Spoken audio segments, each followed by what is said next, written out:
जीवन की राहों में तुमसे उजेरा, प्रेम का प्रकाश मेरे प्राणों में बिखेरा।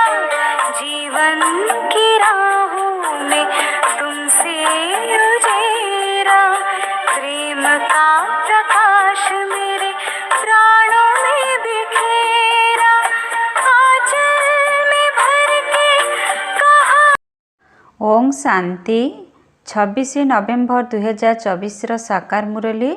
मुरलीर मुख्य पॉइंट रे बाबा कहते, मिठे बच्चे तुमे हेउछ त्रिमूर्ति पितांकर संतान, तेणु तुमको निजर तीनोटी कर्तव्य स्मृति रे रहिबा दरकार। स्थापना, विनाश और पालना। तुमे हेउछ त्रिमूर्ति पितांकर संतान, तेणु तुमको निजर तीनोटी कर्तव्य स्मृति रे रहिबा दरकार। स्थापना, विनाश और पालना। प्रश्न, देह अभिमान रूपक कड़ा बीमारी हेबा द्वारा कौन कौन क्षति होइथाय? देह अभिमान रूपक कड़ा बीमारी हेबा द्वारा कौन कौन क्षति होइथाय? उत्तर एक रे देह अभिमानी मानंकर मध्यरे ईर्ष्या सृष्टि होइथाय। ईर्ष्या कारणरू परस्पर मध्यरे लुण पानी अर्थात अप्रियता सृष्टि होइथाय, जहाद्वारा सेमाने स्नेहपूर्वक सेवा करि पारंती नाही, भितरे भितरे जळु थांती। 2 रे सेमाने सर्वदा बेपरुआ होई रही थांती। माया सेमानंकु बहुत धोखा देइथाय। सेमाने पुरुषार्थ करू करू थकी जाती, जेउ कारणरू पाठपढ़ा ही छाड़ी देइथांती। 3 रे देह अभिमान कारणरू हृदय निर्मल न थाए एवं हृदय निर्मल न थिबा कारणरू बाबांक हृदय रे स्थान पाई पारंती नाही। 4 रे सेमाने मूड ऑफ बा मन खराब करी देइथांती एवं तांकर चेहरा ही बदली जाइथाय। ओम शांति। ओम शांति। केवल बाबांको ही मने पकाउछ ना आउ किछि मने पड़ुछि? पिलामानंको स्थापना, विनाश एवं पालना तीनोटी जांक एका संगे मने रहिबा दरकार, काहेकि ना तीनोटी जांक कार्य एका साथिरे चलिछि ना।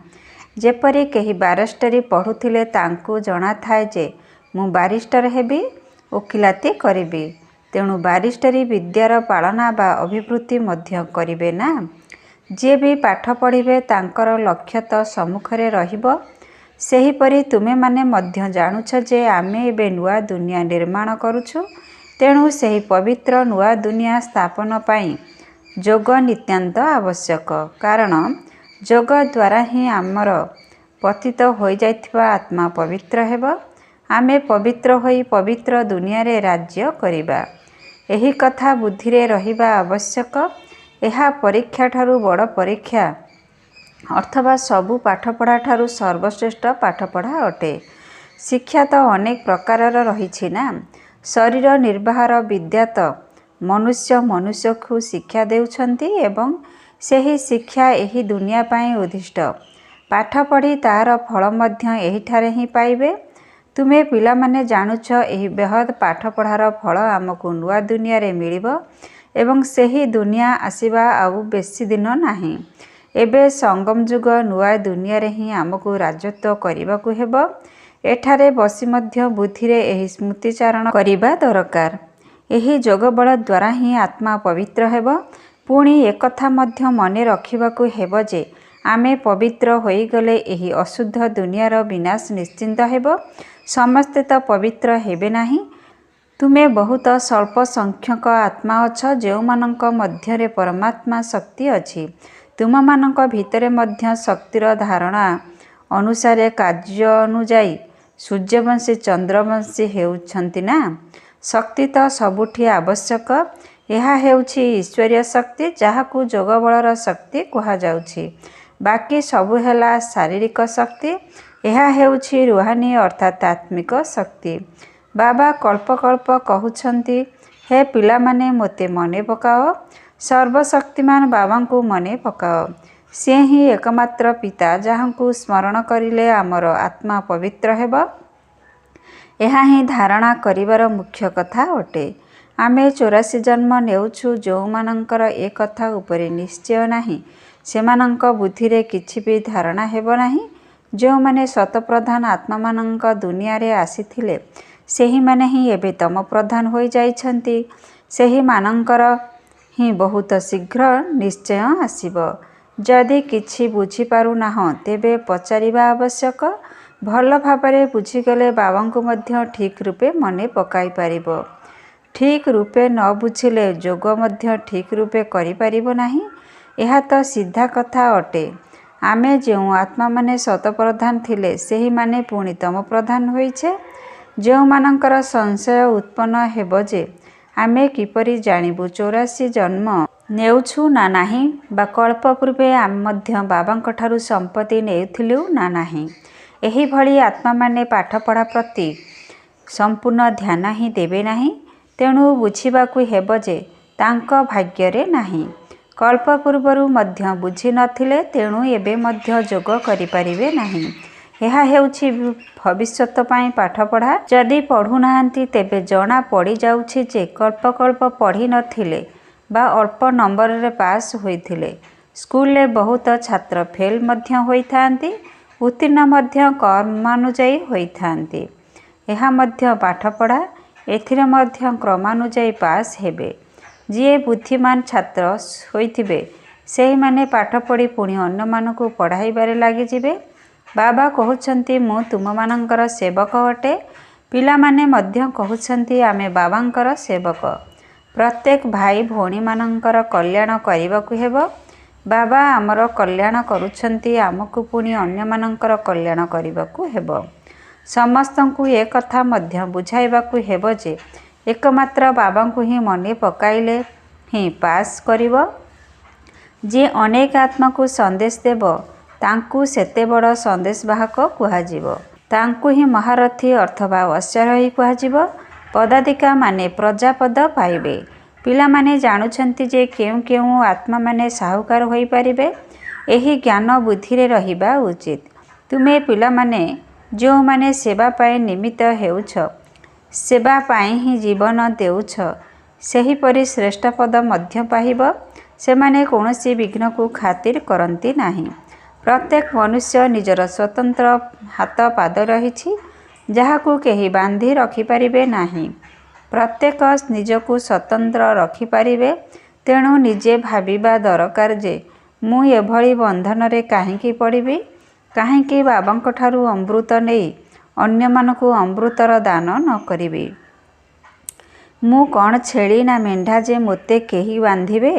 ଆରମ୍ଭରେ ତୁମେ ପିଲାମାନେ କିପରି ନିଜକୁ ମୁକ୍ତ କଲ? ବହୁତ ରଡ଼ି ଛାଡ଼ିଲେ, ହାୟ ହାୟ କଲେ, ଶେଷରେ ବସିଗଲେ। ତୁମେମାନେ କହିବ ଆମକୁ କ'ଣ ଚିନ୍ତା? ଆମେ ସ୍ୱର୍ଗ ସ୍ଥାପନା କରିବୁ ନା ଏହିସବୁ କାମ ବସି କରିବୁ? ଏହିଭଳି ନିଶା ଚଢ଼ିଯାଏ ଯାହାକୁ ମୌଲାଇ ମସ୍ତି ଅର୍ଥାତ୍ ଈଶ୍ୱରୀୟ ନିଶା କୁହାଯାଏ। ଆମେ ମୌଲାଇଙ୍କର ମସ୍ତାନା ଅର୍ଥାତ୍ ଈଶ୍ୱରୀୟ ନିଶାଗ୍ରସ୍ତ ଅଟୁ। ତୁମେମାନେ ଜାଣିଛ ଆମକୁ ମୌଲାଇଙ୍କ ଠାରୁ କ'ଣ ପ୍ରାପ୍ତ ହେଉଛି? ମୌଲା ଆମକୁ ପାଠ ପଢ଼ାଉଛନ୍ତି ନା। ତାଙ୍କର ତ ବହୁତ ମହିମା ରହିଛି। ସେଥିମଧ୍ୟରୁ କିଛି ନା କିଛି ନାମ ବହୁତ ମଧୁର ଅଟେ। ଏବେ ଆମେ ଈଶ୍ୱର ପ୍ରେମୀ ହେଉଛୁ। ବାବା ତ ବହୁତ ସରଳ ନିର୍ଦ୍ଦେଶ ଦେଉଛନ୍ତି। ଏ କଥା ବୁଦ୍ଧି ମଧ୍ୟ ସ୍ୱୀକାର କରୁଛି ଯେ ବାସ୍ତବରେ ଆମେ ବାବାଙ୍କୁ ସ୍ମରଣ କରି କରି ଶତପ୍ରଧାନ ହୋଇଯିବୁ ଏବଂ ବିଶ୍ୱର ମାଲିକ ମଧ୍ୟ ହେବୁ। ଏହି ନିଶା ଚଢ଼ି ରହିଛି। ବାବାଙ୍କୁ ସଦାସର୍ବଦା ମନେ ପକାଇବା ଦରକାର। ସାମ୍ନାରେ ବସିଛ ନା, ତେଣୁ ମନେ ରହୁଛି, କିନ୍ତୁ ଏଠାରୁ ବାହାରକୁ ଗଲାପରେ ଭୁଲିଯିବ। ଏଠାରେ ଯେତେ ନିଶା ଚଢ଼େ ସେତେ ବାହାରେ ରହେ ନାହିଁ, ଭୁଲି ଯାଆନ୍ତି। ବାସ୍ତବରେ ବାବାଙ୍କୁ କେବେ ବି ଭୁଲିବା ଉଚିତ ନୁହେଁ, କିନ୍ତୁ ଭାଗ୍ୟରେ ନଥିଲେ ଏଠାରେ ବସି ମଧ୍ୟ ଭୁଲି ଯାଆନ୍ତି। ପିଲାମାନଙ୍କ ପାଇଁ ମ୍ୟୁଜିୟମରେ ଏବଂ ଗାଁରେ ଗାଁରେ ସେବା କରିବା ପାଇଁ ବ୍ୟବସ୍ଥା ହେଉଛି। ଯେତିକି ବି ସମୟ ମିଳୁଛି ବାବା ତ କହୁଛନ୍ତି ଜଲ୍ଦି କର, କିନ୍ତୁ ଡ୍ରାମା ଅନୁଯାୟୀ ଜଲ୍ଦି ହୋଇପାରିବ ନାହିଁ। ବାବା ତ କହୁଛନ୍ତି ଏଭଳି ମେସିନ୍ ତିଆରି ହେଉ ଯେପରି ହାତ ଲଗାଇବା ମାତ୍ରେ ଜିନିଷ ତିଆରି ହୋଇଯିବ। ଏ କଥା ମଧ୍ୟ ବାବା ବୁଝାଉଛନ୍ତି। ଭଲ ଭଲ ପିଲାମାନଙ୍କର ମଧ୍ୟ ନାକ କାନକୁ ମାୟା ଧରି ନେଉଛି। ଯେଉଁମାନେ ନିଜକୁ ମହାବୀର ଭାବନ୍ତି ସେହିମାନଙ୍କୁ ହିଁ ମାୟାର ବହୁତ ତୋଫାନ ଆସେ। ପୁଣି ସେମାନେ କାହାକୁ ଜଣାନ୍ତି ନାହିଁ, ଲୁଚାଇ ରଖନ୍ତି। ଅନ୍ତର ମନରେ ସତ୍ୟତା ନଥାଏ। ଯାହାର ହୃଦୟ ନିର୍ମଳ ସେ ହିଁ ସ୍କଲାରସିପ୍ ପାଇଥାନ୍ତି। ଶଇତାନୀ ହୃଦୟ ରହିଲେ ତିଷ୍ଠି ପାରିବେ ନାହିଁ। ଶଇତାନୀ ହୃଦୟ ଦ୍ୱାରା ନିଜର ହିଁ ଭେଳା ବୁଡ଼ାଇ ଦିଅନ୍ତି। ସମସ୍ତଙ୍କର ଶିବ ବାବାଙ୍କ ନିକଟରେ କାମ ରହିଛି। ଏହା ତ ତୁମେ ସାକ୍ଷାତକାର କରୁଛ। ବ୍ରହ୍ମାଙ୍କର ରଚୟିତା ମଧ୍ୟ ଶିବ ବାବା ଅଟନ୍ତି। ଶିବ ବାବାଙ୍କୁ ମନେ ପକାଇଲେ ହିଁ ଏହିଭଳି ଲକ୍ଷ୍ମୀନାରାୟଣ ହୋଇପାରିବ। ବାବା ଜାଣିଛନ୍ତି ମାୟା ବହୁତ ଶକ୍ତିଶାଳୀ ଅଟେ। ଯେପରି ମୂଷା କାଟିନେଲେ ଜଣା ପଡ଼େ ନାହିଁ, ସେହିପରି ମାୟା ମଧ୍ୟ ବଡ଼ ଚତୁର ମୂଷା ଅଟେ। ତେଣୁ ମହାରଥୀମାନଙ୍କୁ ହିଁ ଖବରଦାର ରହିବାକୁ ହେବ। ସେମାନେ ନିଜେ ଜାଣିପାରନ୍ତି ନାହିଁ ଯେ ମାୟା ମୋତେ ତଳେ ପକାଇ ଦେଉଛି, ମତଭେଦ କରାଇ ଦେଉଛି। ଜାଣିଯିବା ଦରକାର ଯେ ଲୁଣ ପାଣି ଅର୍ଥାତ୍ ମତଭେଦରେ ଆସିଲେ ମୁଁ ବାବାଙ୍କ ସେବା କରିପାରିବି ନାହିଁ। ସେମାନେ ଭିତରେ ଭିତରେ ଜଳିଥାନ୍ତି। ଦେହ ଅଭିମାନ ଅଛି ତେଣୁ ଜଳନ୍ତି। ତେବେ ନିଜକୁ ଦେଖିବାକୁ ହେବ ଯେ ମୋର ସେହିଭଳି ଅବସ୍ଥା ନାହିଁ ତ। ଯୋଗର ଶକ୍ତି ରହୁନାହିଁ। ସେଥିପାଇଁ ବହୁତ ଖବରଦାର ରହିବା ଦରକାର। ମାୟା ବଡ଼ ତୀକ୍ଷ୍ଣ ଅଟେ। ଯେହେତୁ ତୁମେମାନେ ଯୁଦ୍ଧ କ୍ଷେତ୍ରରେ ଅଛ ତେଣୁ ମାୟା ମଧ୍ୟ ଛାଡ଼ୁନାହିଁ। ଅଧା କିମ୍ବା ଅଧାରୁ ଅଧିକ ପିଲାମାନଙ୍କୁ ତ ମାୟା ବଶୀଭୂତ କରିଦେଲାଣି, ଅର୍ଥାତ୍ ଜ୍ଞାନ ଛାଡ଼ିଦେଲେଣି। କାହାକୁ ବି ଜଣା ପଡ଼େ ନାହିଁ। କିଭଳି ଭଲ ଭଲ ନୂଆ ନୂଆ ଆତ୍ମାମାନେ ମଧ୍ୟ ପାଠ ପଢ଼ିବା ଛାଡ଼ି ଘରେ ବସି ଯାଉଛନ୍ତି। ଭଲ ଭଲ ନାମୀଗ୍ରାମୀଙ୍କ ଉପରେ ମଧ୍ୟ ମାୟାର ଆକ୍ରମଣ ହେଉଛି। ସବୁ ଜାଣି ମଧ୍ୟ ବେଖାତିର କରିଦେଉଛନ୍ତି। ଛୋଟ ଛୋଟ କଥାରେ ତୁରନ୍ତ ଲୁଣିପାଣି ବା ଅପ୍ରିୟ ହୋଇଯାଉଛନ୍ତି। ବାବା ବୁଝାଉଛନ୍ତି ଦେହ ଅଭିମାନ କାରଣରୁ ହିଁ ଅପ୍ରିୟ ହେଉଛନ୍ତି। ଏହାଦ୍ୱାରା ନିଜକୁ ଧୋକା ଦେଉଛନ୍ତି। ବାବା କହିବେ ଇଏ ବି ଡ୍ରାମା। ଯାହା କିଛି ଦେଖୁଛ କଳ୍ପପୂର୍ବ ଭଳି ଡ୍ରାମା ଚାଲିଛି। ଅବସ୍ଥା ଦୋଦୁଲ୍ୟମାନ ମଧ୍ୟ ହେଉଛି। କେବେ ଗ୍ରହଚାରୀ ବସୁଛି ଅର୍ଥାତ୍ ମାୟାର ଅଧୀନ ହୋଇଯାଉଛନ୍ତି। କେବେ ଭଲ ସେବା କରି ଖୁସିର ସମାଚାର ଲେଖୁଛନ୍ତି। ଅବସ୍ଥା ତଳ ଉପର ହେବାରେ ଲାଗିଛି। କେବେ ପରାଜୟ କେବେ ବିଜୟ। ପାଣ୍ଡବମାନଙ୍କର ମାୟା ସହ କେବେ ବିଜୟ ତ କେବେ ପରାଜୟ ହେଉଛି। ଭଲ ଭଲ ମହାରଥୀ ମଧ୍ୟ ଦୋହଲି ଯାଉଛନ୍ତି। କେହି କେହି ମଧ୍ୟ ମରିଯାଉଛନ୍ତି ଅର୍ଥାତ୍ ଜ୍ଞାନ ଛାଡ଼ି ଦେଉଛନ୍ତି। ତେଣୁ ଯେଉଁଠି ବି ରୁହ ବାବାଙ୍କୁ ସ୍ମରଣ କରିଚାଲ ଏବଂ ସେବା କରିଚାଲ। ସେବା ପାଇଁ ତୁମେ ନିମିତ୍ତ ହେଉଛ। ତୁମେମାନେ ଯୁଦ୍ଧ କ୍ଷେତ୍ରରେ ଅଛ ନା। ଯିଏ ବାହାରେ ଅର୍ଥାତ୍ ଘର ଗୃହସ୍ଥରେ ରହୁଛନ୍ତି ସେମାନେ ସେଣ୍ଟରରେ ରହୁଥିବା ପିଲାମାନଙ୍କ ଠାରୁ ବି ବହୁତ ତୀବ୍ର ବେଗରେ ଯାଇପାରିବେ। ମାୟା ସାଥିରେ ପୁରା ଯୁଦ୍ଧ ଲାଗି ରହିଛି। ପ୍ରତି ସେକେଣ୍ଡରେ କଳ୍ପ ପୂର୍ବ ଭଳି ତୁମର ପାଠ ଚାଲିଛି। ତୁମେମାନେ କହିବ ଏତେ ସମୟ ବିତିଗଲା, କ'ଣ କ'ଣ ହେଲା ଏହା ମଧ୍ୟ ତୁମ ବୁଦ୍ଧିରେ ଅଛି। ସାରା ଜ୍ଞାନ ବୁଦ୍ଧିରେ ରହିଛି। ଯେପରି ବାବାଙ୍କଠାରେ ଜ୍ଞାନ ଅଛି ଏହି ଦାଦାମାନଙ୍କ ଠାରେ ମଧ୍ୟ ରହିବା ଦରକାର। ବାବା କହୁଛନ୍ତି ତେବେ ତ ନିଶ୍ଚିନ୍ତ ଭାବରେ ମଝିରେ ଦାଦା ମଧ୍ୟ କହୁଥିବେ। ତୁମେମାନେ ମଧ୍ୟ ଜାଣୁଛ କିଏ କିଏ ଭଲ ସ୍ୱଚ୍ଛ ହୃଦୟବାନ ଅଟନ୍ତି। ନିର୍ମଳ ହୃଦୟବାନ ହିଁ ବାବାଙ୍କ ହୃଦୟରେ ସ୍ଥାନ ପାଇଥାନ୍ତି। ତାଙ୍କ ମଧ୍ୟରେ ମତଭେଦର ସ୍ୱଭାବ ରହି ନଥାଏ। ସଦା ହର୍ଷିତ ହୋଇ ରହନ୍ତି। ତାଙ୍କ ମନ କେବେ ପରିବର୍ତ୍ତନ ହେବ ନାହିଁ। ଏଠାରେ ତ ବହୁତଙ୍କର ମନ ବଦଳି ଯାଉଛି। ସେ କଥା ନ କହିଲେ ଭଲ। ନିଜକୁ ପତିତ ବୋଲି ମଧ୍ୟ କହୁଛନ୍ତି। ତେଣୁ ତ ପତିତପାବନ ବାବାଙ୍କୁ ଡାକୁଛନ୍ତି ଯେ ଆସି ପାବନ କର। ବାବା କହୁଛନ୍ତି ପିଲାମାନେ ମୋତେ ୟାଦ କରିଚାଲ ତେବେ ତୁମର କପଡ଼ା ସଫା ହୋଇଯିବ। ମୋର ଶ୍ରୀମତରେ ଚାଲ। ଶ୍ରୀମତରେ ନ ଚାଲୁଥିବା ଆତ୍ମାର କପଡ଼ା ସଫା ହେବ ନାହିଁ। ଆତ୍ମା ଶୁଦ୍ଧ ହେବ ନାହିଁ। ବାବା ତ ଦିନରାତି ଏହି କଥା ଉପରେ ହିଁ ଗୁରୁତ୍ୱ ଦେଉଛନ୍ତି କି ନିଜକୁ ଆତ୍ମା ଭାବ। ଦେହ ଅଭିମାନରେ ଆସିବା ଦ୍ୱାରା ହିଁ ତୁମେ ଅଣନିଶ୍ୱାସୀ ହୋଇଯାଉଛ। ତୁମେମାନେ ଯେତେ ଯେତେ ଉପରକୁ ଚଢ଼ୁଛ ଅର୍ଥାତ୍ ସ୍ଥିତି ଶ୍ରେଷ୍ଠ ହେଉଛି ସେତେ ଖୁସି ହେଉଛ ଅର୍ଥାତ୍ ହର୍ଷିତ ମୁଖତା ରହୁଛ। ବାବା ଜାଣୁଛନ୍ତି ଭଲ ଭଲ ପ୍ରଥମ ଶ୍ରେଣୀର ପିଲାମାନେ ଅଛନ୍ତି କିନ୍ତୁ ଆନ୍ତରିକ ଅବସ୍ଥା ଦେଖ ତ ଯେପରି ନିଆଁରେ ତରଳୁଛନ୍ତି। ଦେହ ଅଭିମାନର ଅଗ୍ନି ଯେପରି ତରଳାଇ ଦେଉଛି। ବୁଝୁ ନାହାନ୍ତି ଯେ ଏ ବେମାରୀ ପୁଣି କେଉଁଠୁ ଆସିଲା। ବାବା କହୁଛନ୍ତି ଦେହ ଅଭିମାନରୁ ହିଁ ଏହି ବେମାରୀ ଆସିଲା। ଦେହୀ ଅଭିମାନକୁ କେବେ ବେମାରୀ ହେବ ନାହିଁ। ଭିତରେ ଭିତରେ ବହୁତ ଜଳୁଥାନ୍ତି। ବାବା କହୁଛନ୍ତି ପିଲାମାନେ ଦେହୀ ଅଭିମାନୀ ହୁଅ। ପଚାରୁଛନ୍ତି ଏହି ରୋଗ କାହିଁକି ହେଉଛି। ବାବା କହୁଛନ୍ତି ଏହି ଦେହ ଅଭିମାନର ବେମାରୀ ଏପରି ଯେ ସେ କଥା ନ କହିଲେ ଭଲ। ଯଦି କାହାକୁ ଏ ବେମାରୀ ଲାଗୁଛି ତ ଏକଦମ ଲାଖି ଯାଉଛି, ଛାଡ଼ୁ ହିଁ ନାହିଁ। ଯଦି ଶ୍ରୀମତରେ ନ ଚାଲି ନିଜର ଦେହର ଅଭିମାନରେ ଚାଲିବ ତେବେ ବହୁତ ଜୋରରେ ଆଘାତ ଲାଗିବ। ବାବାଙ୍କ ପାଖକୁ ତ ସବୁ ସମାଚାର ଆସୁଛି ମାୟା କିଭଳି ଏକଦମ ନାକରୁ ଧରି ତଳକୁ ଖସାଇ ଦେଉଛି, ବୁଦ୍ଧିକୁ ବିଲକୁଲ ହତ୍ୟା କରିଦେଉଛି। ସଂଶୟ ବୁଦ୍ଧି ହୋଇଯାଉଛନ୍ତି। ଭଗବାନଙ୍କୁ ଡାକୁଛନ୍ତି କି ଆସି ଆମକୁ ପଥର ବୁଦ୍ଧିରୁ ପାରସ ବୁଦ୍ଧି କର। ପୁଣି ତାଙ୍କର ହିଁ ବିରୋଧୀ ହୋଇଯାଉଛନ୍ତି। ତେବେ ତାଙ୍କର କ'ଣ ଗତି ହେବ? ପୂରାପୂରି ତଳକୁ ଖସି ପଥର ବୁଦ୍ଧି ହୋଇଯାଉଛନ୍ତି। ପିଲାମାନଙ୍କୁ ଏଠାରେ ବସି ଏହି ଖୁସି ରହିବା ଦରକାର ଯେ ଏହି ଛାତ୍ର ଜୀବନ ହିଁ ସର୍ବଶ୍ରେଷ୍ଠ ଅଟେ। ବାବା କହୁଛନ୍ତି ଏହି ଶିକ୍ଷାଠାରୁ ଆଉ କୌଣସି ଶ୍ରେଷ୍ଠ ଶିକ୍ଷା ଅଛି କି? ଏହା ତ ସର୍ବଶ୍ରେଷ୍ଠ ଶିକ୍ଷା। 21 ଜନ୍ମର ଫଳ ଦେଇଥାଏ। ତେବେ ଏଭଳି ପାଠପଢ଼ା ପ୍ରତି କେତେ ଧ୍ୟାନ ଦେବା ଆବଶ୍ୟକ। କେହି କେହି ତ ବିଲକୁଲ ଧ୍ୟାନ ଦେଉନାହାନ୍ତି।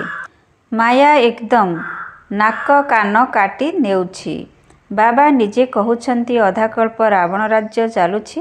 ତେଣୁ ସେ ଏଭଳି ଧରି ନେଉଛି ଯେ ସେ କଥା ନ କହିଲେ ଭଲ। ତେଣୁ ବହୁତ ଖବରଦାରୀ ହୋଇ ରୁହ। ପରସ୍ପରକୁ ସାବଧାନ କରୁଥାଅ। ଶିବ ବାବାଙ୍କୁ ମନେ ପକାଉଥାଅ। ନଚେତ୍ ମାୟା ନାକ କାନ କାଟି ନେବ। ପୁଣି କେଉଁ କାମ ପାଇଁ ଯୋଗ୍ୟ ହେବ ନାହିଁ। କେହି କେହି ଭାବୁଛନ୍ତି ମୋତେ ଲକ୍ଷ୍ମୀ ନାରାୟଣଙ୍କ ପଦ ପାଇବା ଅସମ୍ଭବ ଲାଗୁଛି। ଥକିଯାଇ ନିସ୍ତେଜ ହୋଇଯାଉଛନ୍ତି। ମାୟାଠାରୁ ହାରିଯାଇ ଏକଦମ ଅବର୍ଜନାରେ ପଡ଼ି ଯାଉଛନ୍ତି। ଦେଖ ଯଦି ବୁଦ୍ଧି ବିଗିଡ଼ି ଯାଉଛି ତେବେ ବୁଝିଯିବା ଦରକାର ଯେ ମାୟା ମୋର ନାକକୁ ଧରିଛି। ଯୋଗର ଯାତ୍ରାରେ ବହୁତ ଶକ୍ତି ରହିଛି। ବହୁତ ଖୁସି ଭରି ରହିଛି। ଏକଥା ମଧ୍ୟ କହୁଛନ୍ତି ଯେ ଖୁସି ଭଳି ଖାଦ୍ୟ ନାହିଁ। ଦୋକାନରେ ଗ୍ରାହକ ଆସୁଥିଲେ, ରୋଜଗାର ହେଉଥିଲେ ତେବେ ଥକ୍କା ଲାଗିବ ନାହିଁ। ଭୋକରେ ମରନ୍ତି ନାହିଁ। ଖୁବ୍ ଖୁସିରେ ରହିଥାନ୍ତି। ତୁମମାନଙ୍କୁ ତ ଅସରନ୍ତି ଧନ ମିଳୁଛି। ତେଣୁ ତ ବହୁତ ଖୁସିରେ ରହିବା ଦରକାର। ନିଜକୁ ଦେଖିବା ଉଚିତ ଯେ ମୋ ଭିତରେ ଚଳନି ଦୈବୀ ଅଛି ନା ଅସୁରୀ। ସମୟ ବହୁତ କମ୍ ଅଛି। ଅକାଳ ମୃତ୍ୟୁର ମଧ୍ୟ ଯେମିତି ପ୍ରତିଯୋଗିତା ଚାଲିଛି। ଦେଖ କେତେ ଦୁର୍ଘଟଣା ଇତ୍ୟାଦି ହେଉଛି। ଦିନକୁ ଦିନ ତମପ୍ରଧାନ ବୁଦ୍ଧି ହୋଇଯାଉଛି। ଜୋରରେ ବର୍ଷା ହେଲେ ମଧ୍ୟ ଏହାକୁ ପ୍ରାକୃତିକ ଦୁର୍ଘଟଣା କୁହାଯିବ। ମୃତ୍ୟୁ ତୁମର ସମ୍ମୁଖକୁ ଆସିଲା ହିଁ ଆସିଲା। ବୁଝି ମଧ୍ୟ ପାରୁଛନ୍ତି ଯେ ଆଟମ ବମ୍ର ଲଢ଼େଇ ମଧ୍ୟ ଲାଗିଯିବ। ସେହିଭଳି ଭୟାନକ କାମ ମଧ୍ୟ କରୁଛନ୍ତି। ଯେତେବେଳେ ଅତି ବିବ୍ରତ କରିଦେବେ ପୁଣି ଯୁଦ୍ଧ ଲାଗିଯିବ। ଆଚ୍ଛା, ମିଠା ମିଠା ଶିକ୍ଲେଧେ ସନ୍ତାନମାନଙ୍କ ପ୍ରତି ମାତୃପିତା ବାପଦାଦାଙ୍କର ମଧୁର ସ୍ନେହସମ୍ପନ୍ନ ଶୁଭେଚ୍ଛା ଏବଂ ସୁପ୍ରଭାତ। ଆତ୍ମିକ ପିତାଙ୍କର ଆତ୍ମିକ ସନ୍ତାନମାନଙ୍କୁ ନମସ୍ତେ। ଆତ୍ମିକ ସନ୍ତାନମାନଙ୍କର ଆତ୍ମିକ ପିତାଙ୍କୁ ନମସ୍ତେ ନମସ୍ତେ ନମସ୍ତେ। ଓଂ ଶାନ୍ତି। ମେରା ବାବା, ପ୍ୟାରା ବାବା, ମିଠା ବାବା, ଶୁକ୍ରିୟା ବାବା। ଓଂ ଶାନ୍ତି। ଧାରଣା ପାଇଁ ମୁଖ୍ୟ ସାର। 1ରେ ଈଶ୍ୱରୀୟ ନିଶାରେ ରହି ନିଜକୁ ମୁକ୍ତ କରିବାକୁ ହେବ। କୌଣସି ପ୍ରକାରର ବନ୍ଧନରେ ବାନ୍ଧି ହେବାର ନାହିଁ। ମାୟା ମୂଷାଠାରୁ ବହୁତ ଦୂରେଇ ରହିବା ସହିତ ସାବଧାନ ମଧ୍ୟ ରହିବାକୁ ହେବ। ଅନ୍ତରରେ ଖଳ ପ୍ରବୃତ୍ତି ସୃଷ୍ଟି ନ ହେଉ ସେଥିପାଇଁ ଖବରଦାର ରହିବା ଉଚିତ। ହୃଦୟରେ କେବେ ବି ଶଇତାନୀ ମନୋଭାବ ନ ଆସୁ। 2ରେ ବାବାଙ୍କ ଦ୍ୱାରା ଯେଉଁ ଅସରନ୍ତି ଜ୍ଞାନରତ୍ନ ମିଳୁଛି ସେହି ପ୍ରାପ୍ତିର ଖୁସିରେ ରହିବାକୁ ହେବ। ଏହି ରୋଜଗାରରେ କେବେ ହେଲେ ସଂଶୟ ବୁଦ୍ଧି ହୋଇ ଥକିଯିବାର ନାହିଁ। ବିଦ୍ୟାର୍ଥୀ ଜୀବନ ହିଁ ଶ୍ରେଷ୍ଠ ଜୀବନ। ସେଥିପାଇଁ ପାଠପଢ଼ା ପ୍ରତି ପୂରା ଧ୍ୟାନ ଦେବାକୁ ହେବ। ବରଦାନ ସର୍ବଦା ସଜାଗ ରହି ସମସ୍ତଙ୍କର ଆଶାକୁ ପୂର୍ଣ୍ଣ କରୁଥିବା ମାଷ୍ଟର ମୁକ୍ତି ଜୀବନ ମୁକ୍ତି ଦାତା ହୁଅ। ସର୍ବଦା ସଜାଗ ରହି ସମସ୍ତଙ୍କର ଆଶାକୁ ପୂର୍ଣ୍ଣ କରୁଥିବା ମାଷ୍ଟର ମୁକ୍ତି ଜୀବନ ମୁକ୍ତି ଦାତା ହୁଅ। ଏବେ ସବୁ ପିଲାଙ୍କ ଭିତରେ ଏହି ଶୁଭ ସଂକଳ୍ପ ଜାଗ୍ରତ ହେବା ଦରକାର ଯେ ମୁଁ ସମସ୍ତଙ୍କର ଆଶାକୁ ପୂର୍ଣ୍ଣ କରିବି। ସମସ୍ତଙ୍କର ଇଚ୍ଛା ହେଉଛି ଜନ୍ମ ମରଣ ଚକ୍ରରୁ ମୁକ୍ତ ହୋଇଯାଆନ୍ତୁ। ତେଣୁ ଏହାର ଅନୁଭବ କରାଅ। ସେଥିପାଇଁ ନିଜର ଶକ୍ତିଶାଳୀ ଶତପ୍ରଧାନ ପ୍ରକମ୍ପନ ଦ୍ୱାରା ପ୍ରକୃତି ଏବଂ ମନୁଷ୍ୟ ଆତ୍ମାମାନଙ୍କର ମନୋବୃତ୍ତିକୁ ପରିବର୍ତ୍ତନ କର। ମାଷ୍ଟର ଦାତା ହୋଇ ପ୍ରତ୍ୟେକ ଆତ୍ମାର ଆଶାକୁ ପୂର୍ଣ୍ଣ କର। ମୁକ୍ତି ଜୀବନ ମୁକ୍ତିର ଦାନ ଦିଅ। ଏହିଭଳି ଦାୟିତ୍ୱର ସ୍ମୃତି ତୁମମାନଙ୍କୁ ସବୁବେଳ ପାଇଁ ସଜାଗ କରିଦେବ। ସ୍ଲୋଗାନ: ମୁରଲୀଧରଙ୍କର ମୁରଲୀକୁ ଶୁଣି ନିଜ ଦେହର ଅସ୍ତିତ୍ୱକୁ ଭୁଲି ଯାଉଥିବା ଆତ୍ମା ହିଁ ସଚ୍ଚା ଗୋପୀ ଅଟନ୍ତି। ମୁରଲୀଧରଙ୍କର ମୁରଲୀକୁ ଶୁଣି ନିଜ ଦେହର ଅସ୍ତିତ୍ୱକୁ ଭୁଲି ଯାଉଥିବା ଆତ୍ମା ହିଁ ସଚ୍ଚା ଗୋପୀ ଅଟନ୍ତି। ଓଁ ଶାନ୍ତି, ଓଁ ଶାନ୍ତି, ଓଁ ଶାନ୍ତି।